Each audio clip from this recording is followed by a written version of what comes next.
Welcome to High Drama. Will this be a first for us to like everything, hate everything, or our usual mixed? Starting with Irish Arts Center presentation from Dead Center of Chekhov's first play, sometimes presented as Platonov or a play without a title. Now, if you think you are going to see Chekhov's first play, you are not, okay? What you are going to do is get a director's take on it. He talks to the whole thing. You get these microphones. Now, for Sasha and me, no, for Sasha and Bina, this is a what the fuck, a WTF play. For me, this is a WBE, weird but enjoyable play. It basically opens up normally with the usual Chekhov players of a doctor in a country house and the rich and the poor and sitting around moaning and whining about loves and work and everything else. But the director's constantly talking in your ear. And he's like mentioning about the gun, Chekhov's theory, if you show a gun in the first act, it's got to be used in the third act. And I'm going to let Bina sort of jump in, and then we're going to have a lively discussion about directors and their effects on a play. You see, I love everything Irish. I even read the Irish Times. And here, in this case, the best thing was the building, the new building, the Irish Arts Center. It's gorgeous. It was nice cafe, nice bar. I just wish I stayed in the cafe and had a glass of wine, But I love Chekhov. I mean, I sometimes wonder that I am the most old-fashioned theater goer or a playwright or performer because I love the classics. So do I. So does everyone in high drama. Yeah, you know that. Lots of people they like classics, but they go and they have fun because they're doing deconstruction of all these plays and they're putting whatever ideas they have, or they have no ideas and they put it in anyway, right? So I'm so excited, especially Chekhov's first play, and I go in there.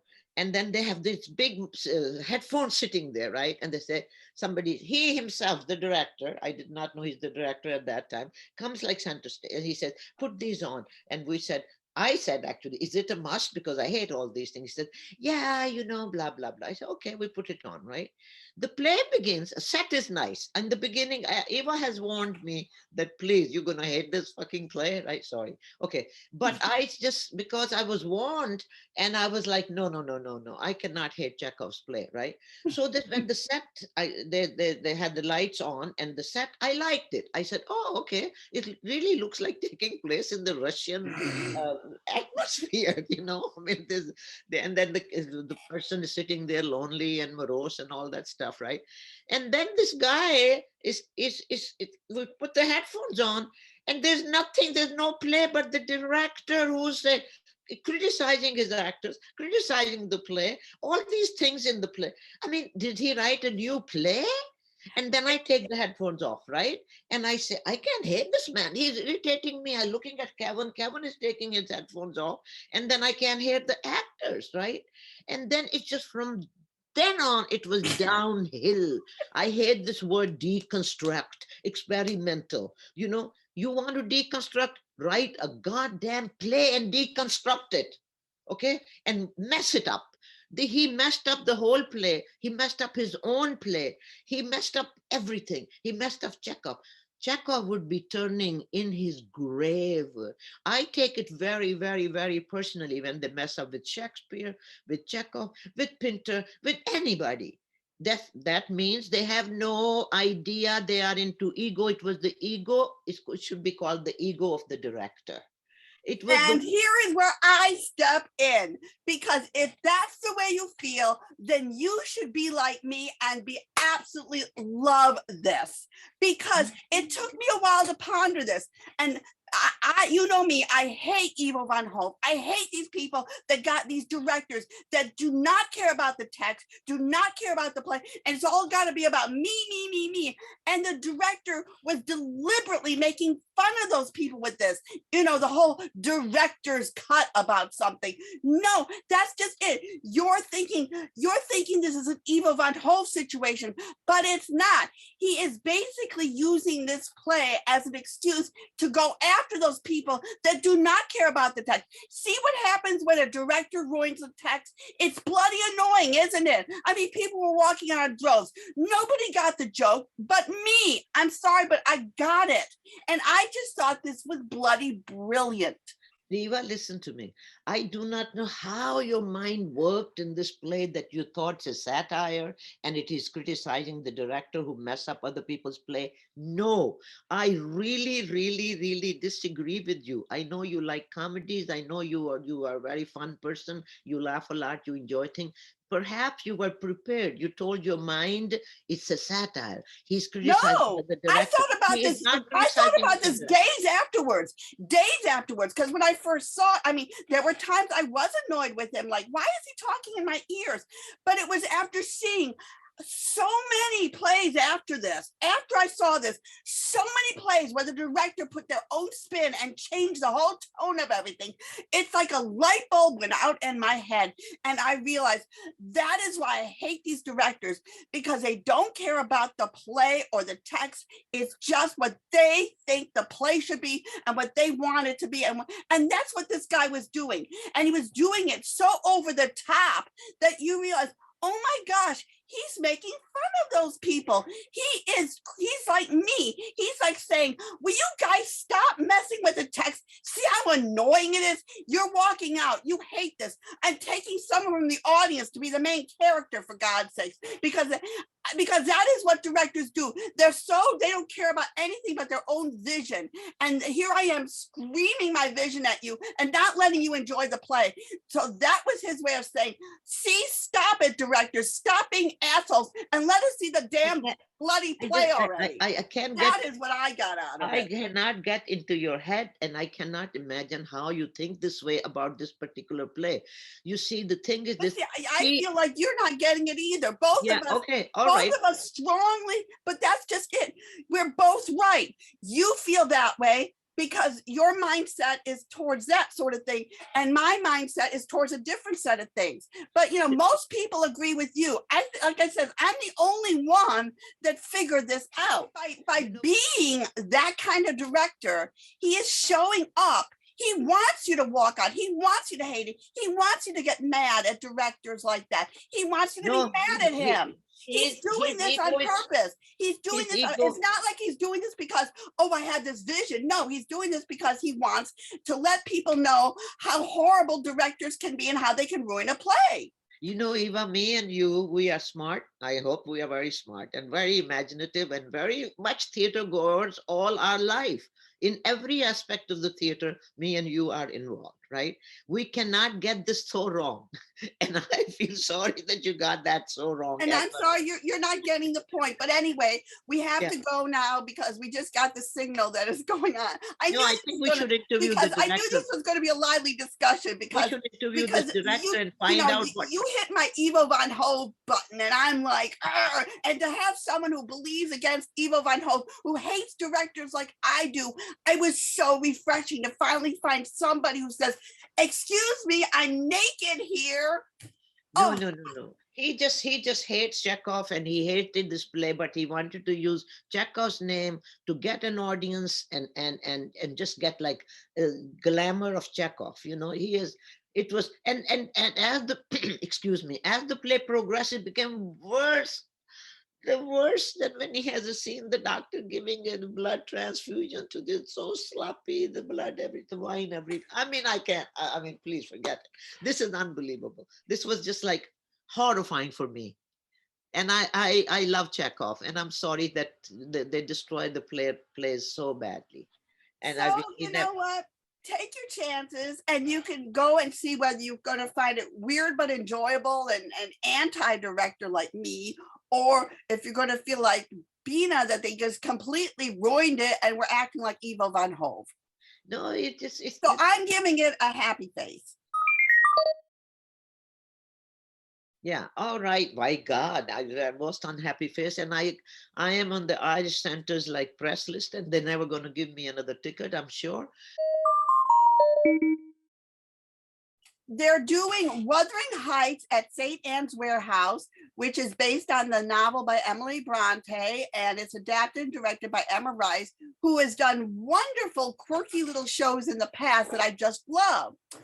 Well, I don't know what the hell she was doing with Wuthering Heights. It's another one of these weird but enjoyable things. And this entire theme of the show is going to be about directors messing with the text. So in this version, you know, it's a story about this passionate, obsessive, destructive love between poor orphaned Heathcliff and the proud, wild Kathy Earnshaw. And in this version, I actually hated Heathcliff and Kathy, and I didn't care about them at all. In fact, most of the characters were so horrid and incestuous, marrying cousins and neighbors all the time. And this was nothing like the movie. But that said, I did like the relationships of the second generation. And I got some, my friend also felt the same way. I mean, at one point, they had a character looking like The Walking Dead, like a zombie at the end. It was a very weird, crazy version of Wuthering Heights. So it's not like your usual version of it. But Emma Rice is so, she's sort of fun, but the trouble is there was a lot of music in it and I found the music boring. So normally I give Emma Rice a happy face, but in this case, I'm going to give it more of a mixed plus face. And now we are beyond excited to have the multi-talented Ilia Volok here, who is opening tonight, October 28th, in Diary of a Madman by Gogol. And it's all for a wonderful Ukrainian cause. So we have a lot to talk about. Yes, hello, my name is Ilia Volok. I'm an actor and I'm here in New York right now with doing the show Diary of a Madman, which I've done overall probably about 110 times. Wow. And I had a run in New York about already 5 years ago. I did 2 separate runs here, and then I performed in different places, you know, Dubai, London, Paris, you know, and I was in Kiev and Odessa also. That was back in 2019.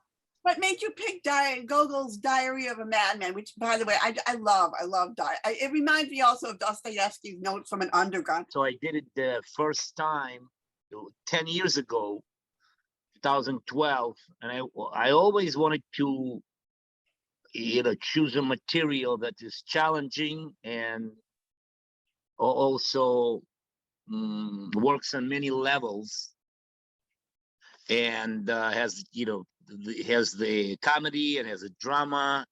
It's a basically combination. It's a tragic comedy, you would say. Have you adapted Diary of a Madman to any of the things that are currently going on in Ukraine? I mean, it does seem like there are madmen everywhere these days. Well, as far as the inner life and acting choices, of course, I feed off that.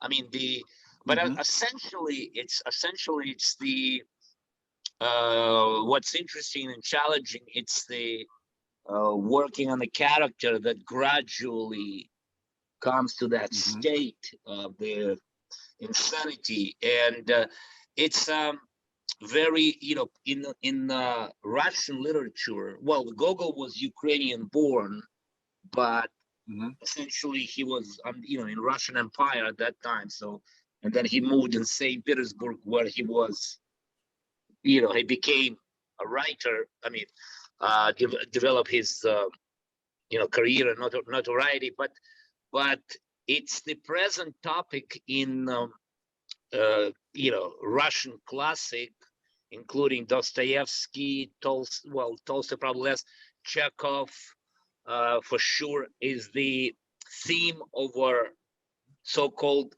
small person, meaning the person who is lost in society, lost in you know, system of ranks in the society, and cannot get out of that. And in this particular case, the weapon of Poprishin, who is, you know, the main character, he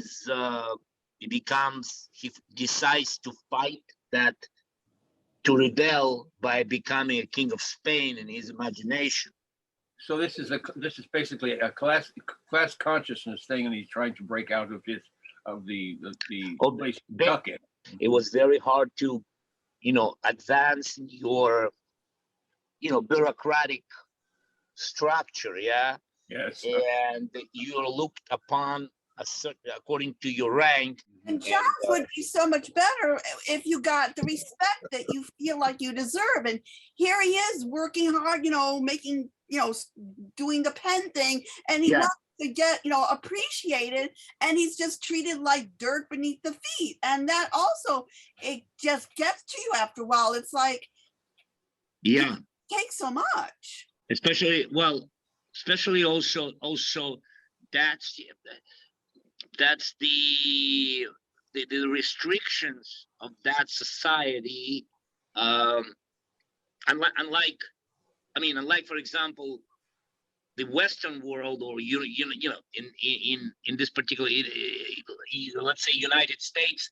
It's, you have to work hard and you have to put a lot of effort in, but you can, within one generation, you can advance. But we should say that all your money, your proceeds, you're raising money for Ukrainian cause. Yes, I have this. Cause?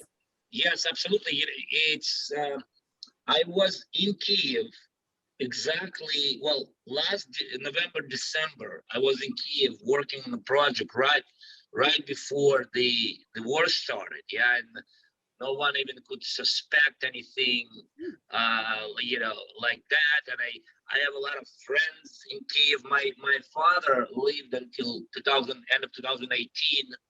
He passed away before that, but I have a lot of friends, and I stay in touch with them. And I have this wonderful couple who are, organize this thing, volunteer. It's a volunteer organization. So they go around in the villages, small towns, and they bring food and clothes, and they do a lot of hard work. So basically, I am raising funds for that organization. And in the meantime, I see that you're in my guilty pleasure. What part have you had on General Hospital? I watched that. Oh, I'm a General. It was actually, I did like 37 episodes.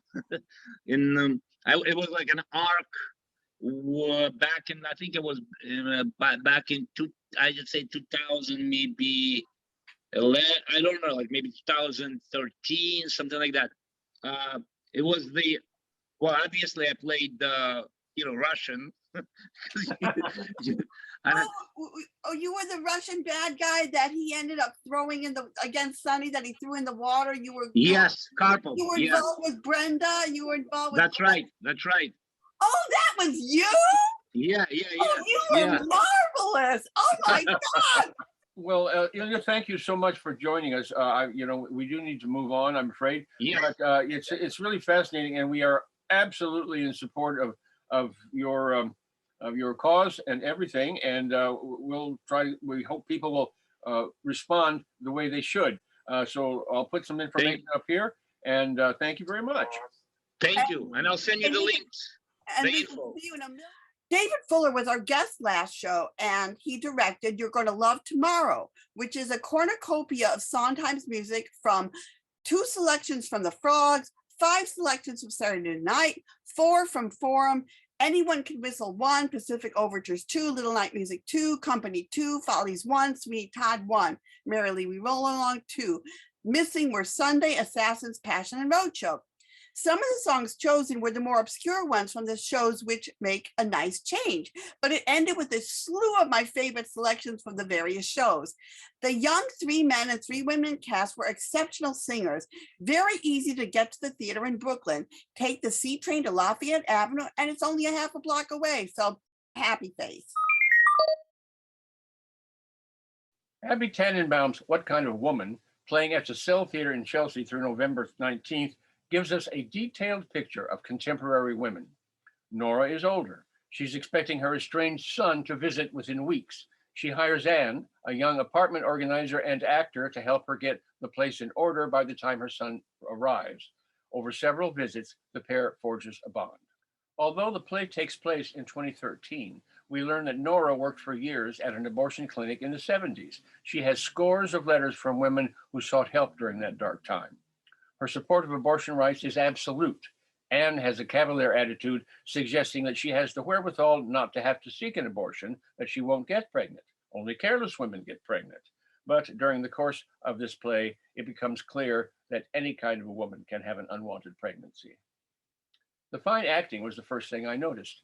Abby Tannenbaum, the author, was first rate as Anne, while Virginia Wall-Grunert as Nora exuded an almost supernatural grace. She was focused and engaging, and I believed every word she said. The play was skillfully written and remarkably informative. There were no men in the audience besides myself and co-reviewer William Cataldi. We didn't understand that. There's so much involved in having a child, and I don't think any man can possibly understand the ramifications, regardless of the depth of his connection to the woman.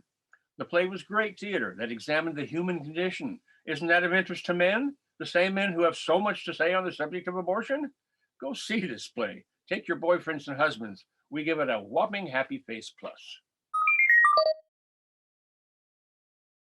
Death of a Salesman. It's also now with the different kind of casting. It's Willy Loman, the salesman, the greatest character ever written by Arthur Miller. I have seen this play many, many, many times. This play is about the salesman who is really, really, really struggling.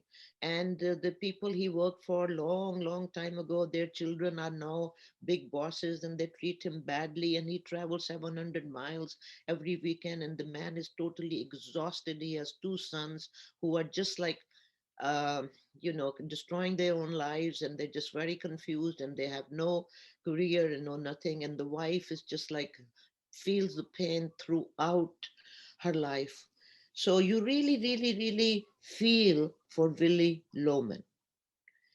And I have seen it many times with the brilliant actors like Philip Hoffman and Dustin Hoffman. I didn't see, but originally, even in London, I've seen it with many people. I don't remember their names. And Right. I've always, which one? Brian Dennehy, yeah. And I saw it in London with somebody also.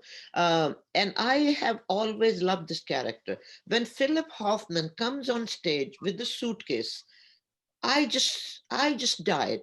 He was so perfect. Yeah. Wendell Pierce, I also had a problem with him. From the very beginning, the man became very like shouting, number one, hysterical, number two, and madman. He's already showing that he's going mad. He's having hallucination. It has to be developed, and it's like all the feelings for me, feeling sorry for him kind of just like, subsided. I kept felting for Linda Loman, and I just did not like the characters of the boys. I did not like them. They're just like losers, they're so loser. It's a very painful play, and you have to feel the pain of Willy Loman, which I did not feel. He was too much shouting. And we should say Sharon D. Clarke, who we did not like in Caroline or Change. She was magnificent here. She was fantastic. She really is a good actress. I just didn't like her in but this one I liked her in. And we should mention that the Chris Davis was Biff, and McKinley Belcher III played Happy, the other son. The Happy is a philandering character, and Biff, just because he worshipped his dad, and then his dad did something to disillusion him, and after that he just fell apart and just couldn't make anything of himself.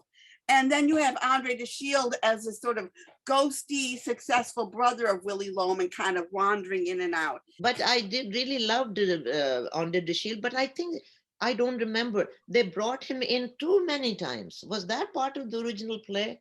I don't know. And we should also say, again, the director is from England, Miranda Cromwell, who again, she put her own sort of weird spin on it. So sometimes it worked and sometimes it didn't. And sometimes you got the moving feeling from it, and sometimes you were left cold. And also it had the whole aspect, again, with the whole financial business of insurance and how money, it's all about money and how money, you need money to survive, and it's this constant scramble for money, and it's just so you had this struggling middle class family, and it's very pertinent to today. And I just, you know, and of course he's shouting because he's losing his grip on things, and he's you know, he's not respected at the job that he thought. All these people are delusional. It reminded me of Eugene O'Neill's Iceman comments, where they all had their delusions, and Biff is trying to get them to see the truth, but they just can't do it. I understand that. Their way of surviving is to live on a dream. But the thing is this, I understand his delusions, I understand his hallucination, I understand his like desperation, but it didn't develop properly. He started from the very beginning. That is my only point. I'm going to give everything a happy face minus, because I like it up to, again, until the director kind of messes with it. Happy minus for me also. So our next show is November 19th, and there's so many plays we didn't get a chance to get to that we're going to see, and eventually the reviews will end up on our Facebook page. Ars Nova and Play Company present Hound Dog at Barrow Street Theater November 5th. New Light Theater Projects I Want to Fuck Like Romeo and Juliet ends November 5th at 5090 59th Street. Also at 5090 59th Street, ending November 6th, is Primary Stages Peerless. 122cc, previously PS 122's Shared Sentence, ends November 12th. Soho Reps Montauk ends November 13th. Irish Reps Chester Bailey ends November 13th. Transport Group Natco presents All Beats, A Delicate Balance at the Connolly until November 19th. And I Want to Fuck 7th Grade extended to November 19th, The Wild Project. And special events on November 14th, York Theater presents the Oscar Hammerstein Award to Leslie Uggams, and York Theater Founders Award to Ted Chapin. And the newest members of the Hall of Fame get inducted on November 14th. And closed shows you can find on our Facebook page are Indictment Excitement, Washington Square from Axis, Poof or What the Fairies Know, written and performed by Celeste Lacine, formerly James Lacine at Dixon Place, and City Company Radio Mackers, which Mark saw, but it closed, but you can still see the War of the Worlds radio plays at the Laurie Beachman until November 5th. So there is so much going on, and I can't even wrap my head around it. I'm overwhelmed. So see you on November 19th with lots of shows to talk about.